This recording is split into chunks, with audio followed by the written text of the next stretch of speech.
राधे राधे दोस्तों, आज हम आप सभी के लिए अपनी इस वीडियो में मोक्षदा एकादशी व्रत की कथा, पूजा विधि और शुभ मुहूर्त लेकर प्रस्तुत हुए हैं। मार्गशीर्ष मास की शुक्ल पक्ष की एकादशी को ही मोक्षदा एकादशी कहते हैं, जो कि इस वर्ष 14 दिसंबर 2021 को पड़ रही है, यानी आज। इस एकादशी वाले दिन भगवान श्री कृष्ण जी की पूजा का विधान होता है, क्योंकि इसी दिन भगवान श्री कृष्ण ने द्वापर युग में महाभारत युद्ध प्रारंभ होने से पहले गांडीवधारी अर्जुन को श्रीमद् भगवद गीता का उपदेश दिया था, जिस कारण इस दिन व्रत रखने वाले स्त्री व पुरुष को गीता का पाठ करना अति आवश्यक है। यदि आप भी मोक्षदा एकादशी का व्रत रखते हैं, हमारी इस वीडियो में सुनाई गई व्रत कथा, पूजा विधि को सुनकर आप अपना व्रत पूर्ण कर सकते हैं। मोक्षदा एकादशी व्रत का क्या महत्व है, आइए हम आपको बताते हैं। वैसे तो नाम से ही पता चल रहा है कि इस एकादशी का व्रत रखने से व्यक्ति को मोक्ष की प्राप्ति होती है। आपको बता दें, मार्गशीर्ष महीने की शुक्ल पक्ष की एकादशी को मोक्षदा एकादशी कहते हैं और भारत के कई राज्यों में इसे वैकुंठ एकादशी के नाम से भी जाना जाता है। मान्यताओं के अनुसार जो भी स्त्री व पुरुष पूरी श्रद्धा व लगन के साथ मोक्षदा 11 का व्रत करता है, उसको जन्म व मृत्यु की जीवन चक्र से मुक्ति मिल जाती है और वह सदैव भगवान श्री हरि के चरणों में स्थान प्राप्त कर लेता है। कहा जाता है, इस व्रत को रखने से अपने पूर्वजों पितरों की आत्मा को शांति मिलती है और वह इस जीवन से मुक्ति पाकर पुनः नया जीवन धारण करते हैं। पौराणिक मान्यताओं के अनुसार इस दिन भगवान श्री कृष्ण ने महाभारत युद्ध से पहले मोहित हुए अर्जुन को श्रीमद् भगवद गीता का उपदेश दिया था, तो इसी कारण व्रत करने वाले दिन भगवान श्री कृष्ण को स्मरण व गीता का पाठ करना चाहिए। भगवान श्री कृष्ण ने गीता में कर्म योग पर विशेष बल दिया है और आत्मा को अजर अमर अविनाशी बताया है। जिस प्रकार मनुष्य पुराने कपड़ों को उतार कर नए कपड़े धारण कर लेता है, उसी प्रकार आत्मा भी जर्जर शरीर को छोड़कर नया शरीर धारण करती है। इस व्रत वाले दिन मिथ्या भाषण, चुगली तथा अन्य दुष्कर्मों को त्याग कर सद्गुण अपनाएं, जिससे मोक्ष की प्राप्ति हो। वैसे तो प्रतिवर्ष मोक्षदा एकादशी का व्रत मार्गशीर्ष महीने की शुक्ल पक्ष की 11 को रखा जाता है। 11 तिथि का प्रारंभ 13 दिसंबर की रात्रि 9:32 पर हो जाएगा। 11 तिथि का समापन 14 दिसंबर 2021 की रात्रि के 11:35 पर होगा तथा मोक्षदा एकादशी का व्रत 14 दिसंबर मंगलवार के दिन रखा जाएगा। मोक्षदा एकादशी व्रत की पूजा विधि। मोक्षदा एकादशी का व्रत रखने वाले सभी व्यक्तियों को जल्दी उठकर स्नान आदि से मुक्त होकर साफ वस्त्र धारण करने चाहिए, जिसके बाद भगवान सत्यनारायण को जल चढ़ाकर पीपल व तुलसी के पेड़ में भी जल चढ़ाएं। इसके बाद अपने घर के मंदिर की साफ सफाई करें और गंगा जल से छिड़काव करें, अपने मंदिर को पवित्र करें। अब इसके बाद भगवान श्री कृष्ण अथवा विष्णु जी की मूर्ति को स्नान करा के अभिषेक करें तथा रोली मोली चावल, चंदन, अक्षत, नैवेद्य, पुष्प, फल आदि अर्पित करके विधिवत रूप से पूजा करें। ध्यान रहे, पूजा में तुलसी दल जरूर चढ़ाएं। पूजा के बाद मोक्षदा एकादशी व्रत कथा सुने और आरती करें, जिसके बाद भगवान को प्रसाद चढ़ाएं। दूसरे दिन स्नान आदि से मुक्त होकर किसी ब्राह्मण को भोजन करा के यथाशक्ति दान दक्षिणा देकर विदा करें। जिसके बाद एक रोटी में चीनी, चावल व तुलसी का पत्ता डालकर गाय को खिलाकर उसके बाद स्वयं भोजन ग्रहण करें। आपको बता दें, मार्गशीर्ष महीने में आने वाली एकादशी मोक्षदा एकादशी को मोक्षदायिनी एकादशी भी कहते हैं और हिंदू धर्म में तो इसे पितरों को मोक्ष दिलाने वाली एकादशी कहा जाता है। यदि कोई व्यक्ति अपने पूर्वजों के लिए मोक्षदा एकादशी का व्रत रखता है तो उसे मोक्ष मिल जाता है।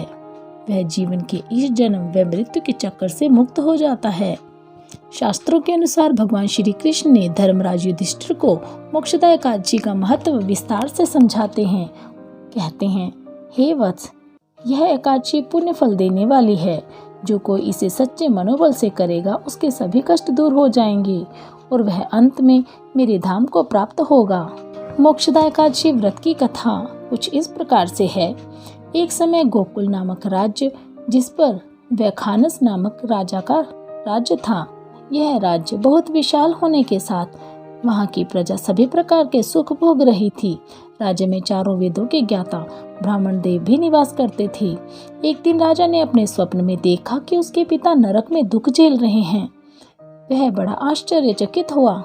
सुबह होते ही राजा ने राज्य के सभी विद्वान ब्राह्मणों को दरबार में बुलाया और कहा कि आज रात को मैंने सपने में अब मेरे पिताजी को नरक में कष्ट उठाते हुए देखा है। उन्होंने कहा कि पुत्र, मैं नरक में दुख झेल रहा हूँ, तो मुझे यहाँ से मुक्त करा दो, और तभी से मैं बहुत ज्यादा बेचैन हूँ। हे ब्राह्मण देवताओं, कृपा करके मुझे कोई ऐसा उपाय बताएं जिससे मेरे पिताजी को नरक से मुक्ति मिल जाए और उन्हें स्वर्ग की प्राप्ति हो। ब्राह्मण देवताओं ने कहा, हे राजन, तुम्हारे राज्य की सीमा में 12 ऋषि पर्वत का आश्रम है और ऋषि पर्वत चारों वेदों के ज्ञाता व भूतकाल, भविष्यकाल तथा वर्तमान काल देखकर बता सकते हैं और आपकी इस परेशानी को हल वही बता सकते हैं। आपकी इस परेशानी का हल वही बताएंगे। उसके बाद राजा वैखानस ऋषि पर्वत के आश्रम में गया और मुनि श्रेष्ठ पर्वत को प्रणाम किया और अपनी बात ऋषि पर्वत के सम्मुख रखी। ऋषि पर्वत ने अपनी आंखें बंद करके उनके पिता का भूतकाल देख लिया और कहने लगे, हे राजन, मैंने मेरी योग माया से तुम्हारे पिता के सभी कुकर्म देखे हैं।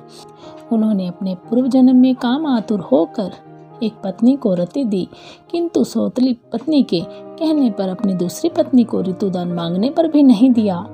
उसी पाप का फल तुम्हारे पिताजी आज नरक में दुख झेल रहे हैं। राजा ने ऋषि पर्वत से इसका कोई उपाय पूछा। तब ऋषिवर ने कहा, हे राजन, तुम अपने पिता को नरक से मुक्ति दिलाने के लिए प्रतिवर्ष तुम्हें मार्गशीर्ष की एकादशी का व्रत रखना होगा।